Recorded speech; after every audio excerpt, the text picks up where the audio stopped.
Hi guys, എല്ലാവർക്കും സുമാക്കി ഫാമിലിയിലേക്ക് സ്വാഗതം. പിന്നെ എന്തൊക്കെയുണ്ട് വിശേഷം? എല്ലാവർക്കും സുഖം തന്നെയല്ലേ?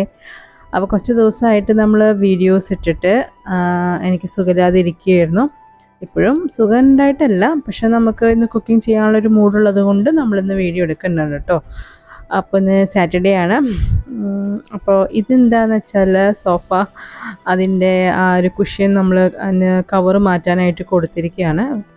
എന്താ പറയുക, അത് മുഷിഞ്ഞു, അത് എന്താ പറയുക, ഉണ്ടായിരുന്ന കവർ മുഷിഞ്ഞപ്പോൾ നമ്മൾ വേറൊരു കളറ് മാറ്റാനായിട്ട് കൊടുത്തിട്ടുണ്ട്. അപ്പോൾ രാവിലെ ഇതേ അർണവ് ഇവിടെ നേന്ത്രപ്പഴം കഴിച്ചുകൊണ്ടിരിക്കുകയാണ്, ടി വിയും കണ്ട്. സാറ്റർഡേ അല്ല, അപ്പോൾ സ്കൂളില്ലല്ലോ. അപ്പോൾ അങ്ങനെയാണ്. അപ്പോൾ നമ്മുടെ ബ്രേക്ക്ഫാസ്റ്റ് നമ്മുടെ ബ്രേക്ക്ഫാസ്റ്റ് ഇന്ന് മുട്ടപ്പത്തിരിയാണ് കേട്ടോ. മുട്ടപ്പത്തിരിയുടെ റെസിപ്പി ഞാൻ എന്താ പറയുക, ഇതിന് മുന്നേ ഞാൻ ഇട്ടിട്ടുണ്ട്. അപ്പോൾ അതിൻ്റെ ലിങ്ക് ഞാൻ താഴെ ഡിസ്ക്രിപ്ഷൻ ബോക്സിൽ കൊടുക്കാം. അപ്പോൾ നിങ്ങൾക്ക് താല്പര്യമുണ്ടെങ്കിൽ ആ വീഡിയോ കാണാം. നമ്മൾ മൈദ വെച്ചിട്ടാണ് ഈ മുട്ടപ്പത്തിരി തയ്യാറാക്കുന്നത്. അപ്പോൾ എൻ്റെ വീട്ടിൽ എൻ്റെ അമ്മ മുട്ടപ്പത്തിരി തയ്യാറാക്കുമായിരുന്നു അരിപ്പൊടി വെച്ചിട്ട്. അരിപ്പൊടിയും മുട്ടയും ചേർത്തിട്ട് തേങ്ങാപ്പാൽ ചേർക്കുമെന്ന് ചോദിച്ചാൽ എനിക്ക് അത്ര ഓർമ്മയില്ല. തേങ്ങാപ്പാലാന്ന് തോന്നുന്നു അതിന് ചേർക്കുന്നത്. പിന്നെ അത് ഉണ്ടാക്കുന്നത് മറ്റേ ചട്ടിയിലാണ്, അതായത് മണ്ണിൻ്റെ ചട്ടിയിലാണ് അമ്മ ഉണ്ടാക്കുക. അത് കുറേ ഒരു പ്രത്യേക ഒരു ടൈപ്പ് എന്താ പറയുക, സെയിം ടേസ്റ്റ് വൈസ് നോക്കുമ്പോൾ ഒക്കെ സെയിമാണ്. പക്ഷെ അത് അരിപ്പൊടി മാത്രമായിട്ടുള്ളൊരു ഇതാണ്. ഇത് നമ്മൾ മൈദയും പിന്നെ കുറച്ച് അരിപ്പൊടിയും കൂടി ചേർത്തിട്ടുള്ള മുട്ടപ്പത്തിരിയാണ് കേട്ടോ നമ്മൾ. പിന്നെ ഇതിനാണെങ്കിൽ നോൺ സ്റ്റിക്ക് പാൻ ആണ് നമ്മൾ യൂസ് ചെയ്യുന്നത്. അപ്പോൾ അത് കണ്ടില്ലേ, ഇപ്പോൾ നമ്മൾ മാവ് ഒഴിച്ച് കഴിഞ്ഞാൽ ഹൈ ഫ്ലെയിമിൽ അത് നല്ല ചൂട് വേണം, എന്നാലാണ് ആ ഒരു ബബിൾസ് വരുന്നുണ്ടല്ലേ, ആ പോളകൾ വരുള്ളൂ. അപ്പോൾ ഹൈ ഫ്ലെയിമിൽ ഇട്ടിട്ട് വേണം ഇത് കുക്ക് ചെയ്യാൻ. പെട്ടെന്ന് എടുക്കുകയും വേണം, അല്ലെങ്കിൽ അടിഭാഗം നന്നായി കരിഞ്ഞു പോകാനും ചാൻസ് ഉണ്ട്. അപ്പോൾ മേലെ ഭാഗം ഒന്ന് കുക്കായി കഴിഞ്ഞാൽ ജസ്റ്റ് അതൊന്ന് നമുക്കറിയാൻ പറ്റും. എന്താ പറയുക, ഒരു ഡ്രൈനെസ് പോലെ വരും. അത് ആയിക്കഴിഞ്ഞാൽ നമുക്ക് എടുക്കാം. ഞാനിവിടെ കുറച്ച് ബബിൾസ് വന്നപ്പോൾ പിന്നെ പാത്രം അടച്ചിട്ടിട്ടാണ് കുക്ക് ചെയ്തത്. അപ്പോൾ ഫ്ലെയിം കുറച്ചിട്ടിട്ട് കുക്ക് ചെയ്താണ് എടുക്കുന്നത്.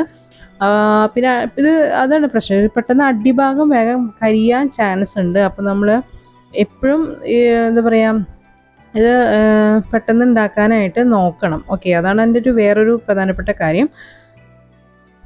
മുട്ടപ്പത്തിരിയുടെ റെസിപ്പി ഞാൻ ചെയ്തത് അതിൽ ഡീറ്റെയിൽ ആയിട്ട് എങ്ങനെയാണ് ചെയ്യേണ്ടതെന്നൊക്കെ കൊടുത്തിട്ടുണ്ട്, പറഞ്ഞിട്ടുണ്ട്. അപ്പോൾ നിങ്ങൾ ആ വീഡിയോ കണ്ടു കഴിഞ്ഞാൽ നിങ്ങൾക്ക് മനസ്സിലാവും എങ്ങനെയാണ് തയ്യാറാക്കേണ്ടതെന്നുള്ളത്. പിന്നെ ഇതിൻ്റെ കോമ്പിനേഷനായിട്ട് നമ്മൾ തേങ്ങാപ്പാലാണ് എനിക്കിഷ്ടം. നിങ്ങൾക്ക് വേണമെങ്കിൽ കറിയൊക്കെ കൂട്ടി കഴിക്കാം, അതായത് ഇപ്പോൾ ചിക്കൻ കറിയോ അങ്ങനെ എന്തെങ്കിലുമൊക്കെ കൂട്ടി കഴിക്കാം, കുഴപ്പമൊന്നുമില്ല. പക്ഷേ കോമ്പിനേഷൻ എനിക്ക് എപ്പോഴും ഞാൻ പ്രിഫർ ചെയ്യുന്നത് തേങ്ങാപ്പാലായിരിക്കും. അപ്പോൾ നമ്മൾ തേങ്ങാപ്പാൽ തന്നെയാണ് കേട്ടോ യൂസ് ചെയ്തത്. അപ്പോൾ മോർണിംഗ് ബ്രേക്ക്ഫാസ്റ്റിൽ നിന്ന് മുട്ട പത്തിരിയും അതുപോലെ തന്നെ തേങ്ങാപ്പാലായിരുന്നു കേട്ടോ.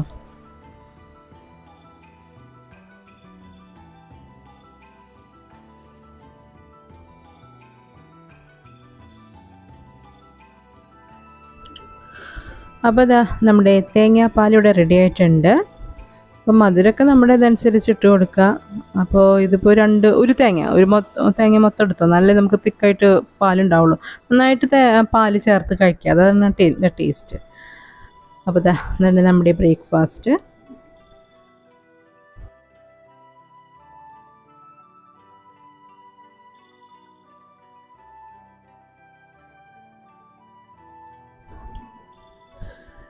അപ്പോൾ പ്ലേറ്റിലേക്ക് നമ്മൾ എന്താ പറയുക, 2 മുട്ടപ്പത്തിരി ചേർത്തിട്ട് ആ ബബിൾസുള്ളിലേക്കൊക്കെ ഇങ്ങനെ ഫുള്ളായിട്ട് നമ്മൾ തേങ്ങാപ്പാൽ ഇങ്ങനെ ഒഴിച്ചു കൊടുക്കുക, ഫുള്ളായിട്ട്. അതായത് തേങ്ങാപ്പാൽ മുങ്ങിക്കിടക്കുക എന്നുള്ളതാണ് ശരിക്കും ഉദ്ദേശിക്കുക. തേങ്ങാപ്പാൽ മുങ്ങിക്കിടന്ന് ഇങ്ങനെ എന്തായാലും മിക്സ് ചെയ്ത് കഴിക്കുമ്പോൾ അതിന് പ്രത്യേക ഒരു എന്താ പറയുക, നല്ല ടേസ്റ്റാണ്. അത് നിങ്ങൾ എന്തായാലും തയ്യാറാക്കി നോക്കുക, അപ്പോഴാണ് നിങ്ങൾക്ക് അതിൻ്റെ ആ ഒരു ഇത് മനസ്സിലാവുള്ളൂ. ഓക്കെ, നല്ല ടേസ്റ്റിയാണ്. ഇനി നമ്മൾ ചെയ്യാൻ പോകുന്നത്, ഇന്നൊരു റെസിപ്പി നിങ്ങൾക്ക് കാണിച്ചു തരാമെന്ന് വെച്ചു. എന്താ പറയുക, ഒരു നൊസ്റ്റാൾജിക് ആയിട്ടുള്ള റെസിപ്പിയാണ്. അതായത് മുട്ട ബിസ്ക്കറ്റ് അറിയില്ലേ നിങ്ങൾക്ക്? ഇങ്ങനെ കുഞ്ഞി കോയിൻ ബിസ്ക്കറ്റ് എന്ന് പറയുന്നത്, മഞ്ഞ കളറിൽ നമുക്ക് ഈ കടയിലൊക്കെ പണ്ട് അല്ല ഇപ്പം കടകളൊക്കെ കിട്ടും, പാക്കറ്റിലൊക്കെ കിട്ടും. പണ്ട് ചില്ലുകൂട്ടിലൊക്കെ ഇട്ട് വെച്ചിട്ടുണ്ടാവും. അങ്ങനത്തെ ആ ബിസ്ക്കറ്റിൻ്റെ റെസിപ്പി ആട്ടോ ഇന്ന് നമ്മൾ ചെയ്യുന്നത്. അപ്പോൾ എൻ്റെ മോന് ഭയങ്കര ഇഷ്ടം, അർണവിന് ഭയങ്കര ഇഷ്ടം മുട്ട ബിസ്ക്കറ്റ്. അപ്പോൾ ഞാൻ വെച്ചൊന്ന് ഉണ്ടാക്കി നോക്കാമെന്നുള്ളത്. അപ്പോൾ നമ്മളിപ്പോൾ ചേർത്തിരിക്കുന്നതെന്ന് വെച്ചാൽ ഒരു മിക്സിയുടെ ജാറിലേക്ക് 2 മുട്ട ചേർത്തു. അതിനുശേഷം 5 ടേബിൾ സ്പൂൺ ഷുഗറാണ് ചേർത്ത് കൊടുത്തത്. ഷുഗർ ഞങ്ങൾക്ക് ഒന്നില്ലെങ്കിൽ പൊടിച്ച് ചേർക്കാം, ഇപ്പം ഞാൻ പൊടിക്കാതെയാണ് ചേർക്കുന്നത്. അപ്പോൾ 5 ടേബിൾ സ്പൂൺ ഷുഗർ ചേർത്ത് കൊടുത്തു. പിന്നെ നമ്മൾ 1 ടീസ്പൂൺ വാനില എസൻസ്. ശരിക്കും പറഞ്ഞാൽ പൈനാപ്പിൾ എസൻസ് കൂടി വേണമായിരുന്നു, എൻ്റെ കയ്യിൽ ഉണ്ടായിരുന്നില്ല.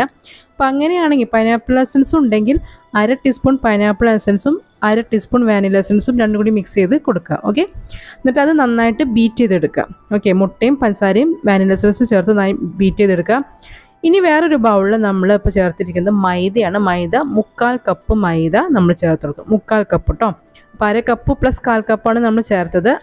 അത് ചേർത്ത് കൊടുത്തു. പിന്നെ നമ്മൾ ബേക്കിംഗ് പൗഡർ, അത് 1/2 ടീസ്പൂൺ ബേക്കിംഗ് പൗഡറാണ്. 1/2 ടീസ്പൂൺ ബേക്കിംഗ് പൗഡർ ചേർക്കുക. പിന്നെ 1/4 ടീസ്പൂൺ ഉപ്പ് അതും കൂടി ചേർത്ത് ഒന്ന് മിക്സ് ചെയ്ത് വെക്കുക. ഓക്കെ, അപ്പോൾ മൈദ 1/4 കപ്പും 1/2 ടീസ്പൂൺ ബേക്കിംഗ് പൗഡറും 1/4 ടീസ്പൂൺ, അതായത് 1/4 ടീസ്പൂൺ സോൾട്ടുമാണ് നമ്മൾ ചേർത്തത്. അപ്പോൾ നമ്മൾ മുട്ട നമ്മൾ അടിച്ചെടുത്തത് ഇതിലേക്ക് ഇനി ചേർത്ത് കൊടുക്കുകയാണ്. നമ്മൾ മൈദയുടെ കൂട്ടിലേക്ക് ചേർത്ത് കൊടുക്കുകയാണ്. ചേർത്ത് കൊടുത്ത് മിക്സ് ചെയ്യുക. അതായത് കട്ട കെട്ടാതെ, അതായത് ലംസ് ഒന്നും ഉണ്ടാവരുത്, കട്ട കെട്ടാതെ നന്നായിട്ട് മിക്സ് ചെയ്ത് എടുക്കുക. ഇനി ഇതിലേക്ക് നമ്മൾ ചേർക്കുന്നത് 2 ടേബിൾ സ്പൂൺ, ഞാനിവിടെ നെയ്യാണ് യൂസ് ചെയ്തിരിക്കുന്നത്. നിങ്ങൾക്ക് വേണമെങ്കിൽ ബട്ടർ മെൽറ്റ് ചെയ്തത്, ഓക്കെ, ഉരുക്കിയത്, അത് 2 ടേബിൾ സ്പൂൺ ചേർത്ത് കൊടുക്കുക. അതല്ലെങ്കിൽ ഓയിലായാലും കുഴപ്പമില്ല, റിഫൈൻഡ് ഓയിൽ 2 ടേബിൾ സ്പൂൺ ആയാലും കുഴപ്പമില്ല. ടേസ്റ്റ് എപ്പോഴും ബട്ടർ അല്ലെങ്കിൽ നെയ്യ് ചേർക്കുന്നതായിരിക്കും കുറച്ചുകൂടി ബെറ്റർ. അപ്പോൾ ഞാനിവിടെ നെയ്യാട്ടോ ചേർത്തിരിക്കണേ. 2 ടേബിൾ സ്പൂൺ നെയ്യ് ചേർത്തിട്ട് നമ്മളെല്ലാം കൂടി മിക്സ് ആക്കുകയാണ് ചെയ്യുന്നത്. ഓക്കെ, നന്നായിട്ട് മിക്സ് ചെയ്ത് എടുക്കുകയാണ് ചെയ്യുന്നത്.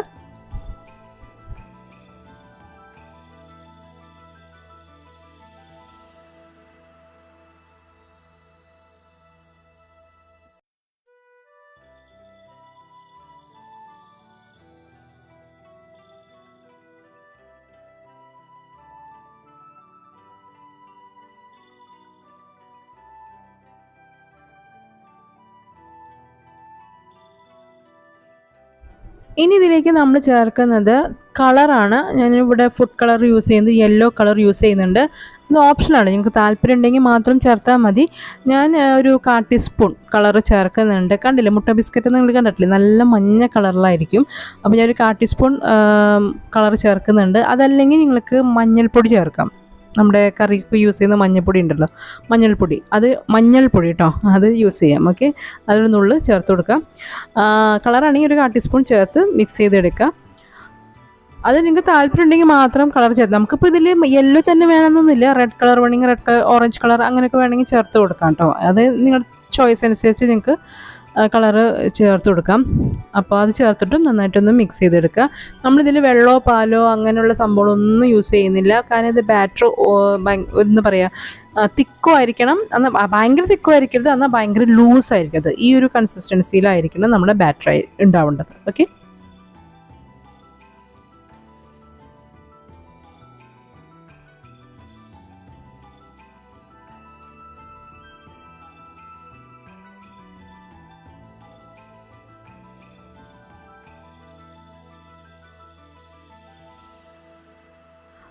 അപ്പോൾ നമ്മുടെ ബാറ്റർ റെഡി ആയിട്ടുണ്ട് കേട്ടോ. മുട്ട ബിസ്ക്കറ്റുള്ള ബാറ്റർ റെഡി ആയിട്ടുണ്ട്. ഇനി നമ്മൾ ഇത് ഒരു എന്താ പറയുക, ഒന്നില്ലെങ്കിൽ നമ്മൾ ഈ എന്താ പറയുക ടൊമാറ്റോ സോസൊക്കെ ഒഴിക്കുന്ന ഒരു കുപ്പിയില്ലേ, ഇങ്ങനെ സ്ക്യൂസ് ചെയ്ത് പറ്റുന്ന അങ്ങനത്തെ കുപ്പി നിങ്ങളുടെ കയ്യിലുണ്ടെങ്കിൽ, നമ്മളിപ്പോൾ ഈ റെസ്റ്റോറൻറ്റിലൊക്കെ പോയി കഴിഞ്ഞാൽ കാണാം ടൊമാറ്റോ സോസ് ഒഴിച്ച് കിട്ടുന്ന ഒരു എന്താ പറയുക സ്ക്യൂസ് ചെയ്യാൻ പറ്റുന്ന ഒരു ടൈപ്പ് ഓഫ് ബോട്ടിൽ. ഒന്നില്ലെങ്കിൽ ആ ബോട്ടിൽ എടുക്കുക, അല്ലെങ്കിൽ ഇപ്പോൾ എൻ്റെ ഇപ്പോൾ ചോക്ലേറ്റ് സിറപ്പിൻ്റെ ബോട്ടിലുണ്ടായിരുന്നു, കാലി ചെയ്ത്, അപ്പോൾ അതാണ് ഞാൻ യൂസ് ചെയ്യുന്നത്. അതല്ലെങ്കിൽ പൈപ്പിംഗ് ബാഗ്, നമ്മൾ കേക്കിനൊക്കെ ഐസിങ് ചെയ്യാനുള്ള പൈപ്പിംഗ് ബാഗ് ഉണ്ടല്ലേ, അത് യൂസ് ചെയ്യുക. ഓക്കെ, പിന്നെ നമ്മൾ റെഡിയാക്കാനുള്ള ട്രേ ഒക്കെ, അതായത് ബേക്കിംഗ് ട്രേ ഒക്കെ റെഡിയാക്കി വെച്ചിട്ട് പാർച്ച്മെൻറ്റ് പേപ്പറൊക്കെ വെച്ച് റെഡിയാക്കിയിട്ടുണ്ട്. അപ്പോൾ ഞാനിപ്പോൾ ഇത് തിക്കായിട്ടുള്ളൊരു ബാറ്റർ ആയതുകൊണ്ട് നമ്മൾ കുപ്പിയിലേക്ക് ഡയറക്റ്റ് എന്തായാലും ഒഴിച്ചു കൊടുക്കാൻ പറ്റില്ല, അതെന്തായാലും പുറത്തേക്ക് പോവും. അപ്പോൾ നമ്മൾ ഫെനൽ വെച്ചിട്ടാണ് നമ്മൾ ഒഴിക്കുന്നത്. എങ്കിൽ കൂടിയും അത് ഒരു തിക്ക് ബാറ്റർ ആയതുകൊണ്ട് നമ്മളത് കുത്തി, അതായത് നമ്മളിങ്ങനെ ഒന്നിങ്ങനെ സ്പൂൺ വെച്ചോ അല്ലെങ്കിൽ അങ്ങനെ വെച്ച് കുത്തി കൊടുക്കണം, എന്നാലാണ് അത് താഴത്തേക്ക് പോകുള്ളൂ. കാരണം അത് വല്ലാത്ത ലൂസ് എന്താ പറയുക കൺസിസ്റ്റൻസി അല്ലല്ലോ, അപ്പോൾ ഒത്തിരി തിക്കുമാണ്. അപ്പോൾ അതിൻ്റെ ഉള്ളിലേക്ക് പോകണമെങ്കിൽ നമ്മളിങ്ങനെ കുത്തിയിട്ട് വേണം അത് ചെയ്യാനായിട്ട്. ഓക്കെ, കണ്ടു, ഇതുപോലെ ഇങ്ങനെ കുത്തി കൊടുത്തെങ്കിൽ മാത്രമാണ് ആ കുപ്പിയിലേക്ക് വീഴുള്ളൂ. നിങ്ങൾക്കിതിങ്ങനെ ചെയ്യാൻ ബുദ്ധിമുട്ടാണെങ്കിൽ പൈപ്പിംഗ് ബാഗ് എടുത്താൽ മതി. പൈപ്പിംഗ് ബാഗിലേക്ക് നമ്മൾ ഈ മാവ് മുഴുവൻ ഒഴിച്ചു കൊടുത്തിട്ട് എന്താ പറയുക എൻഡ് പോർഷൻ ഒന്ന് ചെറുതായിട്ട് കട്ട് ചെയ്ത് കൊടുത്താൽ മതി. ഓക്കെ, അപ്പോൾ ഞാനിപ്പോൾ ഇങ്ങനെ ബോട്ടിലുള്ളത് കൊണ്ട് പൈപ്പിംഗ് ബാഗ് എൻ്റെ ഉണ്ടായിരുന്നു, പക്ഷെ അത് എവിടെ വെച്ചതെന്നുള്ള ഓർമ്മ ഉണ്ടായിരുന്നില്ല, അതുകൊണ്ടാണ്. അപ്പോൾ ഈ ബോട്ടിൽ കിട്ടിയപ്പോൾ ഇപ്പോൾ എല്ലാവർക്കും പൈപ്പിംഗ് ബാഗ് ചിലപ്പോൾ കയ്യിലുണ്ടാവില്ല, ഇതുപോലത്തെ ബോട്ടിൽസ് ഉണ്ടാവുമല്ലോ, അപ്പോൾ അതിലും ചെയ്ത് കാണിച്ച് തരാമെന്ന് കരുതിയിട്ടാട്ടോ. അപ്പോൾ ഇനി നമ്മൾ ഓരോ എന്താ പറയുക, നമുക്ക് മാവ് ഇങ്ങനത്തെ പോലെ ഇങ്ങനെ സ്ക്യൂസ് ചെയ്ത് ഒരു ചെറിയ ബോൾസാക്കി, ഇപ്പം ഞാൻ ഇത്തിരി വലിപ്പത്തിലാണ് ചെയ്തത്, നിങ്ങൾക്ക് വലിപ്പം അത് നോക്കി ചെയ്യുക. ഓക്കെ, അപ്പോൾ എത്ര കുഞ്ഞി ബോൾസാക്കി ഇങ്ങനെ നമ്മൾ സ്പേസ് ഇട്ട് കൊടുത്ത് നമ്മൾ മാവ് ഒഴിച്ചു കൊടുക്കുക. ഓക്കെ, കണ്ടോ, ഇങ്ങനെ സ്പേസ് ഇത്തിരി ഇടണം, കാരണം ഇത് ഒന്നും കൂടി ഒന്ന് സ്പ്രെഡാവും, നമ്മൾ ബേക്ക് ചെയ്ത് വരുമ്പോൾ ഒന്നും കൂടി സ്പ്രെഡാവും. അപ്പോൾ സ്പേസ് ഇട്ട് കൊടുത്ത് ഇങ്ങനെ ചെറിയ കോയിൻസാക്കി ആ ഒരു റൗണ്ട് ഷേപ്പ് ആക്കി, റൗണ്ട് ആവില്ല, നമ്മളിത് ഇത്തിരി തിക്ക് ബാറ്ററാണ്, അപ്പോൾ ശരിക്കും ആ റൗണ്ട് ആക്കി വരാൻ ഒത്തിരി പാടുണ്ട്. അപ്പോൾ അങ്ങനെ ആക്കി എടുക്കുക. ഓക്കെ,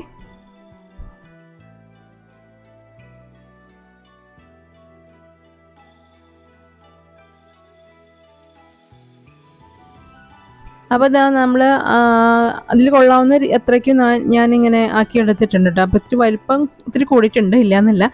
എന്നിട്ട് നമ്മൾ എന്ത് ചെയ്യണമെന്ന് വെച്ചാൽ ലാസ്റ്റ് നമ്മളത് ടാപ്പ് ചെയ്ത് കൊടുക്കുക. നമ്മൾ കേക്കൊക്കെ എന്താ പറയുക, ബാറ്റർ ഒഴിച്ച് കഴിഞ്ഞാൽ ടാപ്പ് ചെയ്യില്ല, എയർ ബബിൾസ് പോകാൻ വേണ്ടിയിട്ട് അതുപോലെ ടാപ്പ് ചെയ്തെടുക്കുക.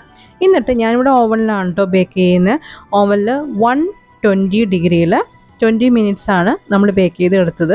20 to 25 മിനിറ്റ്സ് ബേക്ക് ചെയ്തെടുക്കാം. ഓക്കെ, 120 ഡിഗ്രിയിൽ. അപ്പോൾ നമ്മൾ ആദ്യം ഓവൻ പ്രീ ഹീറ്റ് ചെയ്തിട്ടതിന് ശേഷം 120 ഡിഗ്രിയിൽ കേട്ടോ, 180 അല്ല 120 ആണ്. കാരണം ഇത് കുക്കീസ് അങ്ങനത്തെ സംഭവങ്ങളൊക്കെ വളരെ ചെറിയ ടെമ്പറേച്ചറിലാണ് കുക്ക് ചെയ്തെടുക്കേണ്ടത്. ഓക്കെ, അപ്പോൾ 120ൽ 20 to 25 മിനിറ്റ്സ് ബേക്ക് ചെയ്തെടുക്കാം. അപ്പോൾ ഇതാ നമ്മുടെ മുട്ട ബിസ്ക്കറ്റ് റെഡി ആയിട്ടുണ്ട്. എടുക്കുന്ന സമയത്ത്, അതായത് കുക്ക് ചെയ്തെടുക്കുന്ന സമയത്ത് ഈ ചെറുതായിട്ട് നമുക്ക് സോഫ്റ്റ്നെസ് തോന്നും, പക്ഷെ അത് ഒന്ന് കൂളായി കഴിഞ്ഞാൽ അത് നല്ല ക്രിസ്പി ആയിട്ടിരിക്കും. ഓക്കെ, അപ്പോൾ ഇതാ നമ്മുടെ മുട്ട ബിസ്ക്കറ്റ് റെഡിയായി, കണ്ടോ. ഒന്ന് ചൂടാറിയതിന് ശേഷം അതൊന്ന് വിടിപ്പിച്ചെടുക്കാൻ നോക്കാം.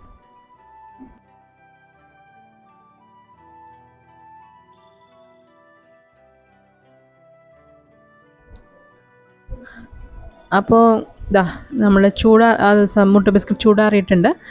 അപ്പോൾ ചൂടാറി കഴിയുമ്പോൾ ഉണ്ടല്ലോ പെട്ടെന്ന് നമുക്ക് ഇങ്ങനെ വിട്ട് കിട്ടും, പൊട്ടാതെ നമുക്ക് വിട്ട് കിട്ടും. പിന്നെ അത് നന്നായിട്ട് ക്രിസ്പാവും, ഫേമാവും. അങ്ങനെ നമ്മുടെ മുട്ട ബിസ്ക്കറ്റ് റെഡി ആയിട്ടുണ്ട്, അല്ലെങ്കിൽ കോയിൻ ബിസ്ക്കറ്റ് എന്നൊക്കെ പറയും ഇതിനെ. ഇത് മോന് ഭയങ്കര ഇഷ്ടമായതുകൊണ്ട് ഞാനൊന്ന് ട്രൈ ചെയ്ത് നോക്കിയത്, അവന് ഭയങ്കര താല്പര്യം അത്. അപ്പോൾ ഇതിൽ പൈനാപ്പിൾ എസൻസ് നമ്മളിപ്പോൾ കടയിൽ നിന്ന് വാങ്ങിക്കുമ്പോൾ അതിനൊരു പൈനാപ്പിളിൻ്റെ ഒരു ടേസ്റ്റ് ഉണ്ട്, അത് ആ എസൻസസ് കൂടി ചേർത്ത്. അപ്പോഴാണ് ഞാൻ പറഞ്ഞത്, ഞാൻ 1/2 ടീസ്പൂൺ പൈനാപ്പിളും 1/2 ടീസ്പൂൺ വാനിലയും രണ്ടും കൂടി അങ്ങനെ ചേർക്കാം. അതല്ല നിങ്ങൾക്ക് ഫുൾ പൈനാപ്പിൾ തന്നെ മതിയെങ്കിൽ ഒരു എന്താ പറയുക, 1 ടീസ്പൂൺ പൈനാപ്പിൾ എസൻസ് തന്നെ ചേർത്ത് കൊടുക്കാം. അല്ലെങ്കിൽ ഏതെങ്കിലും വാനില ആണെങ്കിൽ വാനില, അതൊക്കെ നിങ്ങളുടെ ചോയ്സ് അനുസരിച്ച് നിങ്ങൾക്ക് ചെയ്ത് കൊടുക്കാവുന്നുള്ളൂ കേട്ടോ. അപ്പോൾ ഇനി നമ്മൾ അടുത്ത ബാച്ച് തയ്യാറാക്കാണ്, കാരണം മാവുണ്ടായിരുന്നു, അപ്പോൾ കുറച്ച് നമ്മൾ അടുത്ത ബാച്ച് തയ്യാറാക്കി എടുക്കാനാണ്. അപ്പോൾ ഇതൊക്കെയാണ് ഇന്നത്തെ നമ്മുടെ റെസിപ്പി മുട്ട ബിസ്ക്കറ്റ്. അപ്പോൾ എല്ലാവരും ട്രൈ ചെയ്ത് നോക്കൂട്ടോ, നല്ല സിമ്പിളാണ് തയ്യാറാക്കാനായിട്ട്. ഇത് നമുക്ക് ഓവൻ ഇല്ലാത്തവർക്ക് ഗ്യാസ് സ്റ്റൗവിൽ, കേക്ക് നമ്മൾ ഗ്യാസ് സ്റ്റൗവിൽ തയ്യാറാക്കാം, അതുപോലെ തന്നെ തയ്യാറാക്കുക. ഓക്കെ, അപ്പോൾ നിങ്ങൾക്ക് റെസിപ്പി ഇഷ്ടമായിട്ടുണ്ടെങ്കിൽ വീഡിയോ ലൈക്ക് ചെയ്യുക, അതേപോലെ തന്നെ മാക്സിമം എല്ലാവർക്കും ഷെയർ ചെയ്ത് കൊടുക്കുക. അതേപോലെ തന്നെ നിങ്ങൾക്ക് ഈ ചാനൽ ഇഷ്ടമാവുകയാണെങ്കിൽ സബ്സ്ക്രൈബ് ചെയ്ത് സപ്പോർട്ട് ചെയ്യാം. ഓക്കെ, അപ്പോൾ നിങ്ങൾ എന്തായാലും ഈ റെസിപ്പി ഒന്ന് ട്രൈ ചെയ്ത് നോക്കണം കേട്ടോ, എന്നിട്ട് കമൻസൊക്കെ എഴുതി അറിയിക്കുക. അപ്പോൾ എന്തെങ്കിലും സംശയം ഉണ്ടെങ്കിലും നിങ്ങൾ എഴുതി അറിയിക്കുക. ഓക്കെ, അപ്പോൾ നമുക്കിനിയും നല്ല വീഡിയോസിലായിട്ട് നമുക്ക് വീണ്ടും കാണാം. അതുവരെ നിങ്ങൾക്ക് എല്ലാവർക്കും നന്ദി, നമസ്കാരം, ബൈ. അപ്പോൾ ഇതാ നമ്മുടെ സോഫയുടെ കുഷ്യൻ വന്നിട്ടുണ്ട്, കണ്ടില്ലേ. നമ്മൾ നീല തന്നെയാണ് ഓപ്റ്റ് ചെയ്തത്, പക്ഷെ അത് ഫുൾ പ്ലെയിൻ ആയിട്ടുള്ളത്. എങ്ങനെയുണ്ട്, അടിപൊളിയായിട്ടില്ലേ. അപ്പോൾ നമുക്കിനി വീണ്ടും കാണാം, ബൈ.